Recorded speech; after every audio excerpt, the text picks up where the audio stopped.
이 시는 다윗이 지은 시인데요, 다윗도 오늘 아침에 우리 모세가 질문하는 것으로 시작한 것처럼 이 본문에도 질문으로부터 시작을 합니다.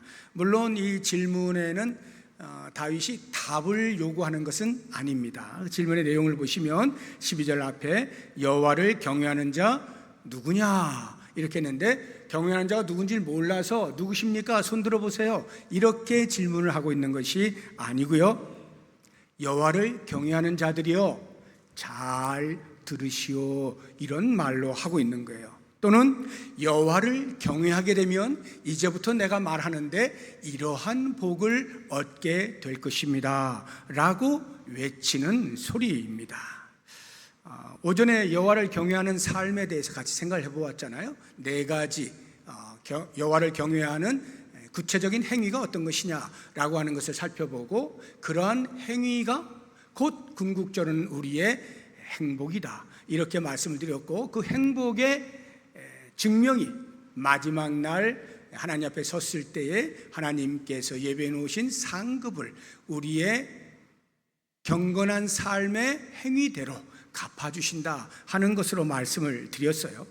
그러면 여호와를 경외하는 삶이 그렇게 마지막 때에만 상급으로 주어지는 것이냐, 현세 지금 우리가 살고 있는 이 때에는 과연 여호와를 경외함으로 얻는 복은 없느냐 할 때 다윗이 그 이야기를 해주고 있는 거예요. 있다는 것입니다. 여호와를 경외하면 이와 같은 복을 누린다 하고 다윗이 스스로 경험한 것들을 하나하나 이야기해 주는데 네 가지를 우리에게 들려주고 있습니다. 하나씩 살펴보겠습니다. 먼저 여호와를 경외하는 자는 택할 길을 알려주십니다. 12절 뒷부분을 보시게 되면 그가 택할 길을 그에게 가르치시리로다 이렇게 말씀을 합니다. 우리 인생은 선택의 연속이라 해도 과언이 아닙니다. 무엇을 먹을까, 무엇을 입을까 늘 선택하는데요, 우리 교육자들 가끔씩 이렇게 식사를 하려고 하면 뭐 먹지 하면 이제 아주 시간이 오래 걸립니다. 결정하는데 숱하게 많은 먹을 것이 있는 가운데 한 가지를 선택해야 되는 어려움이 있는 거예요. 무엇을 하며 먹고 살까? 직업을 구할 때에도 많은 고민이 있게 마련이고요, 심지어는 어느 교회를 다닐까 하는 부분도 선택을 해야 하는 것입니다. 그런데 이와 같은 이제 선택에는요 종류가 있어요. 예를 들면 선악의 문제로 선택을 하는 경우가 있는데, 선악, 무엇이 선한 것이고 무엇이 악한 것이냐라고 하는 것을 구별하는 것과 무관한 그런 선택이 있어요. 예를 들어서 먹는데 짜장면을 먹을까 짬뽕을 먹을까 이렇게 하면 이거는 고민은 되지만 선악을 나누는 문제는 아닙니다. 그래서 설령 내가 원래는 짬뽕 먹고 싶었는데 어찌어찌 하다 보니 짜장면을 선택했다 할지라도 그렇게 억울한 건 아니에요. 그렇게 손해보는 건 아니에요. 그저 그 정도예요. 그런데 어떤 경우에는 선악과 관련한 선택을 해야 할 때가 있어요. 예를 들면 눈에 보기에 아주 좋은 것이 있는데 저걸 내가 훔쳐 말어, 이럴 때 이것은 선악과 관련되죠. 그래서 자칫 잘못 선택했다가는 인생 전체가 송두리째 뽑혀져 나가는 이러한 우를 범할 수가 있는 거예요. 이런 선택이 있고요, 또 다른 선택의 종류 가운데는 의지의 문제와 관련된 게 있어요. 예를 들어서 어떤 선택을 하는 데 있어서 내가 의지를 가지고 내가 이걸 선택해야지 해서 선택을 하는 그러한 경우들이 있어요. 의지만 있으면 선택할 수 있는 게 있는가 하면 어떤 경우에는 의지가 분명한데도 불구하고 이게 맞나 틀리나 모호한 중에 선택을 어렵게 하는 경우도 없지 않습니다. 예를 들면 잠언 14장 12절을 보시면 어떤 길은 사람이 보기에 바르나 필경은 사망의 길이니라. 분명히 눈에 보기에 이렇게 하는 것이 옳은 거야 라고 판단이 되는데 가보니 사망의 길이더라 하는 이러한 의지가 있어서 선택하는데 문제가 없는데 잘못 선택하는 경우가 얼마든지 있을 수 있다는 말이에요. 세상은 혼탁합니다. 그렇기 때문에 더더군다나 바른 선택을 하는 것이 너무나 중요합니다. 그런데 이와 같은 때에 여호와를 경외하는 자에게는 하나님께서 영안을 열어주셔서 밝히 보게 만드시는 거예요. 어느 방향으로 걸어가야 할지 시대를 분별하는 능력을 부여해 주신다는 말입니다. 그래서 잘못 선택하는 일이 없게 만드시는 거고요. 혹 아무리 영적인 능력을 발휘해서 선택을 잘 하려고 해도 정말 모호한 그런 경우가 있을 수 있겠죠. 그럴 때 여호와를 경외하는 자에게는 하나님께서 특별한 또 하나의 은혜를 주시는데, 그것은 당신 스스로가 우리에게 어디로 가야 할지 알려주신다는 것이에요. 잠언 3장 5절 이하를 보시면, 너는 마음을 다하여 여호와를 신뢰하고 내 명철을 의지하지 말라. 너는 범사의 그를 인정하라. 이 모든 게 다 여호와를 경외하는 거죠. 그리하면 내 길을 지도하시리라. 여호와 하나님께서 반드시 걸어가야 할 길을 우리에게 알려주시겠다고 약속하시는 거예요. 여호와를 경외할 때 이 혼탁한 세상에 우리가 바른 길을 걸어갈 수 있는 선택의 능력을 부여해 주시는 거예요. 두 번째로 여호와를 경외하면 어떠한 복이 임하느냐? 영혼의 평안을 누리게 됩니다. 13절 보십시오. 앞부분을 보시게 되면 그의 영혼은 평안히 살고, 이렇게 말씀하고 있죠.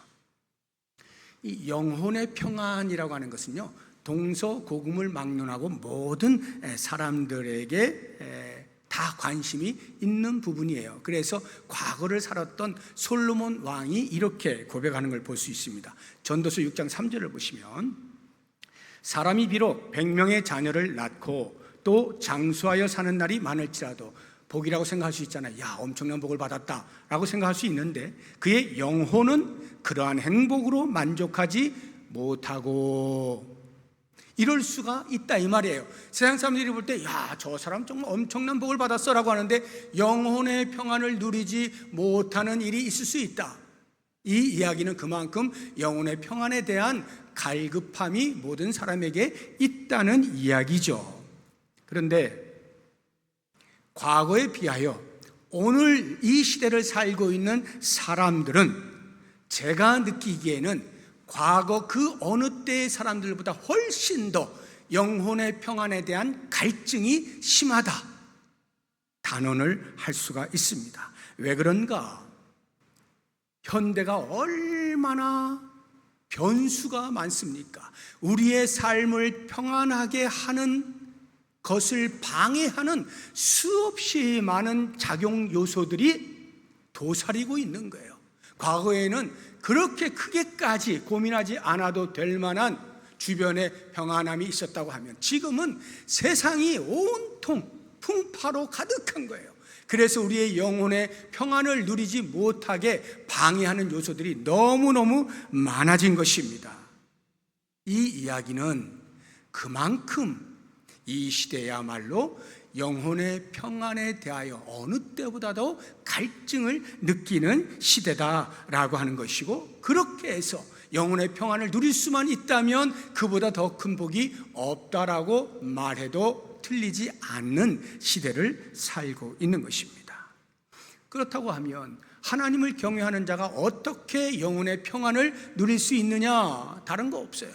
주님께서 우리에게 평안을 주시기 때문이죠. 우리 요한복음 14장 27절에 보면 예수님께서 이제 승천하시기 전에 남겨질 제자들을 향해서 이렇게 말씀하십니다. 평안을 너희에게 끼치노니 곧 나의 평안을 너희에게 주노라. 내가 너희에게 주는 것은 세상이 주는 것과 같지 아니하니라. 너희는 마음에 근심하지도 말고 두려워하지도 말라.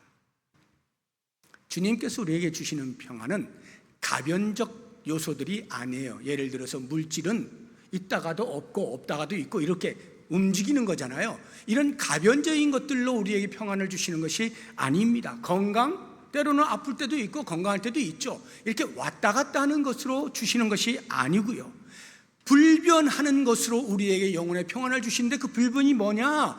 예수 그리스도께서 우리 안에 거하시는 거예요. 더 정확히 이야기하면 그리스도께서 하늘로 승천하시고 우리를 위하여 보내주신 또 다른 보혜사 성령 하나님을 우리 안에 내주하게 하시는 이것을 통하여 우리의 영혼이 평안해질 수 있도록 하시는 겁니다. 이렇게 영혼의 평안이 찾아오게 되면 더 이상 염려도 두려움도 없게 되는 것이죠. 모든 것을 하실 수 있는 분, 나에게 누구보다도 관심이 많으신 분, 그분이 내 안에 계시는데, 나와 함께 계시는데 내가 염려할 것이 무엇이고 두려워할 것이 무엇입니까? 여러분들은 염려가 많으십니까? 두려움이 있으십니까? 없다고 하면 아마 거짓말이겠죠.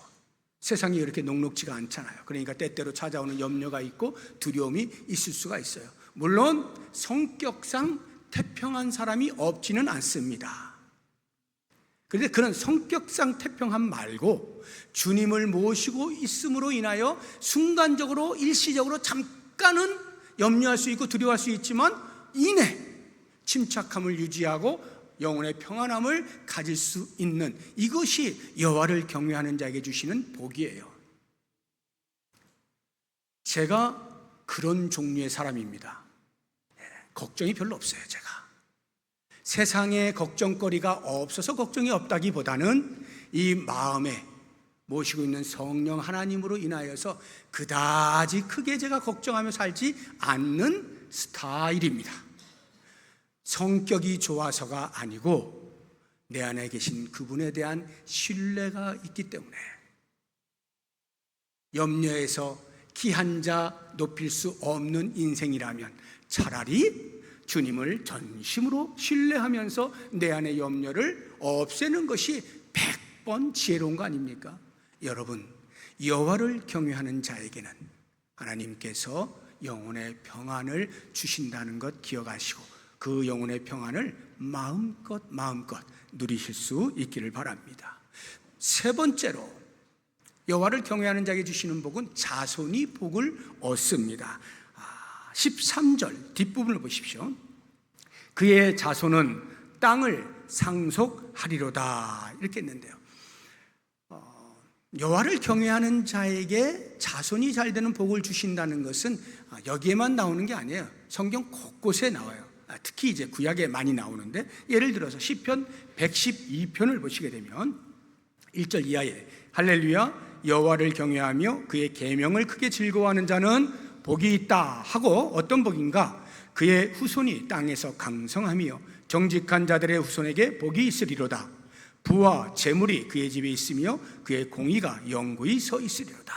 이렇게 말씀하시죠. 출애굽기 20장 6절 십계명을 주시는 가정 속에서 이 말씀을 하십니다. 나를 사랑하고 내 계명을 지키는 자에게는 천대까지 은혜를 베푸시느니라. 여호와를 경외하는 자에게는 이렇게 천대까지 자손이 복을 받는 은혜가 있을 것이다 말씀을 하는 거예요. 이 구약 시대에는요 복의 개념이 좀 유물론적이에요. 눈에 보이는 것, 손에 잡히는 것, 물질, 건강, 오래 사는 것, 이런 거, 번성하는 것, 이런 것들이 주로 복을 이루고 있어요. 그런데 신약 시대로 오게 되면요 그러한 것이 점점 사라져요. 신약 시대에서 여러분들이 하나님께서 우리에게 복을 주셨다라고 할 때 이런 종류로 복을 주셨다라고 말씀하신 것을 한번 찾아보세요. 거의 없습니다. 왜 그런가? 이유가 뭐겠어요? 갑자기 그 복이 다 어디로 가버렸어요? 예수 그리스도에게로 집합되어지는 거예요. 복의 근원이신 예수 그리스도께서 이 땅에 오시면서부터 우리의 눈으로 확인해야만 복인 줄 알았던 그와 같은 것들이 이제는 그리스도 안에서 전부 해결이 되는 거예요. 본질로의 회귀입니다. 그렇구나. 복이라고 하는 것은 우리의 손에 잡히고 눈에 보이는 그러한 유물론적인 것이 아니라 사실은 하늘의 신령한 복, 예수 믿으면 복을 받습니다 라고 하는 예수 그리스도 안에 모든 복이 다 들어있다는 사실을 깨닫게 되면서 신약시대에 와서의 복의 개념은요 예수 잘 믿는 거예요. 예수 잘 믿으면 복 받는 거예요. 그러면 그 자손이 잘 된다라고 할 때 여러분의 삶 가운데에서 어떤 분들은 과연 그러하다라고 말할 수 있는 분들이 계실 겁니다. 우리가 구약시대와 신약시대의 복이 달라져 버린 것이 아니라 본질로 집합되어졌다, 이렇게 이해를 하시면 되고, 그런 면에서 믿음의 가정에서 대를 이어 신앙의 전수를 하는 것보다 더 복된 일이 없는 거죠.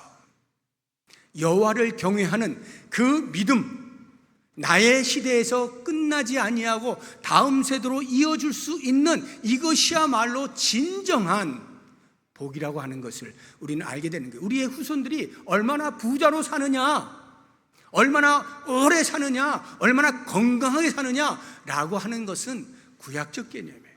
그것이 이제 신약에 와서 그리스도를 아는 사람은 그렇게 복을 말하지 않는다, 이 말이에요. 그리스도를 온전히 고백하고 신앙하며 그 안에서 진정한 행복을 누리고 영혼의 평안을 누릴 수 있다면 그것이야말로 진정한 복이다 라고 할 때, 우리의 자손들 대를 이어서 신앙을 전수하는 것보다 더 중요한 것이 없다는 사실을 꼭 기억을 하시고, 반드시 이 부분에 대해서 내가 할 수 있는 최선의 노력으로 믿음의 가문을 세워갈 수 있기를 주의 이름으로 축복합니다. 마지막 네 번째, 여호와를 경외하는 자에게 주시는 복은 하나님이 가까이 하십니다. 14절을 보시기 바랍니다. 여호와의 친밀하심이 그를 경외하는 자들에게 있으며, 여호와를 경외하는 자들에게 하나님께서 가까이 해주시겠다라고 하는 것이에요. 이게 하나님의 성품이에요. 하나님은 당신을 가까이 하는 사람을 외면하지 않아요. 모른 척하지 않으셔요. 귀히 여겨주시고 당신이 더 우리를 가까이 대해주시는, 친밀하게 해주시는 거예요. 선교단체들 가운데에서 하나님을 경험하는 삶에 대한 이야기를 많이 합니다. 어떻게 하면 하나님을 경험하며 살 수 있을까 할 때에 주로 이야기하는 것 중에 하나가 묵상을 하는 거예요. 명상을 하는 것입니다. 눈을 감고 모든 환경 속에서 고요함을 유지하고 하나님께 주시는 음성을 듣는 거예요. 하나님의 음성을 듣는 거예요. 그리고는 이야기를 합니다. 나는 하나님께서 나에게 이렇게 말씀하셨어 라고 하면서 이야기를 하는 경우들이 왕왕 있습니다. 저는 그것을 전적으로 부인하거나 무시하거나 하지는 않아요. 그러나 아주 조심해야 돼요. 그 이야기는 상당히 주관적입니다. 아무 것에서부터도 증명해낼 길이 없어요. 내가 하나님으로부터 들었다라고 말을 할 때 그 말씀이 진짜인지 여부를 가릴 만한 아무런 근거와 기준이 없단 말이에요. 그러니까 내가 말하기 나름인 거예요. 굉장히 조심해야 됩니다. 그렇다고 하면 과연 하나님께서 우리를 친밀하게 하신다 할 때, 우리를 가까이 하신다라고 할 때 어떤 식으로 우리로 하여금 하나님을 경험하게 만드는가? 보편적인 것은 하나님의 말씀이에요. 하나님의 말씀을 통하여 우리로 하나님을 경험하게 하시는 겁니다. 그래서 다윗이 이렇게 고백하는 거예요. 14절 뒷부분을 보시면 여호와의 친밀하심이 그를 경외하는 자리에 있으며 해놓고 그 뒤에 그의 언약을 그들에게 보이시리로다. 언약을 보이시는, 언약이 어디에 있어요? 말씀 안에 있잖아요. 그 말씀 안에 있는 것을 보이심으로 당신이 얼마나 가까이 하고 있는가를 알려주시겠다는 말이에요.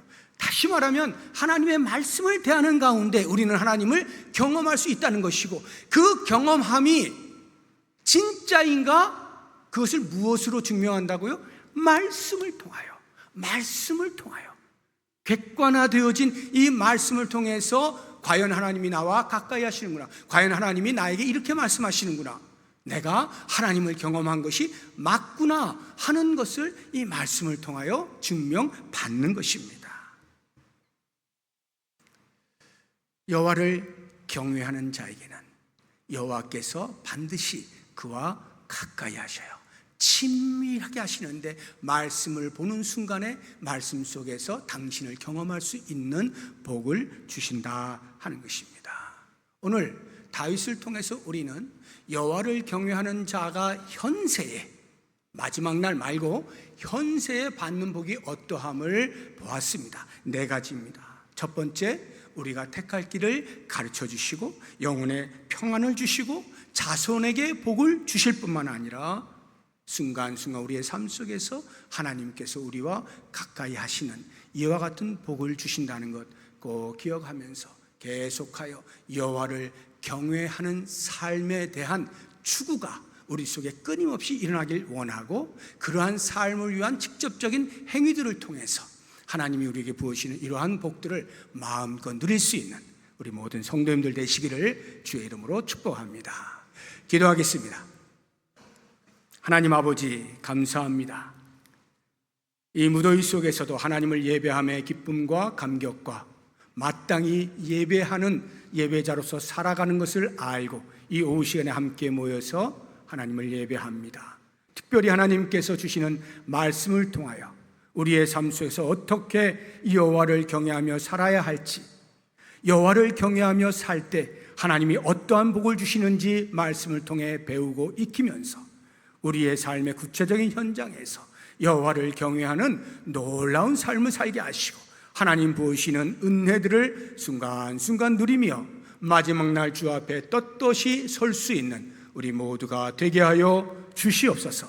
예수 그리스도의 이름으로 기도하오며 이제는 우리 주 예수 그리스도의 은혜와 하나님의 사랑과 성령의 교통하심이 여호와를 경외하는 자에게 주시는 놀라운 복을 누리며 살아가기로 다짐하는 주의 백성들 머리머리 위에 이제부터 영원토록 함께 있을지어다. 아멘.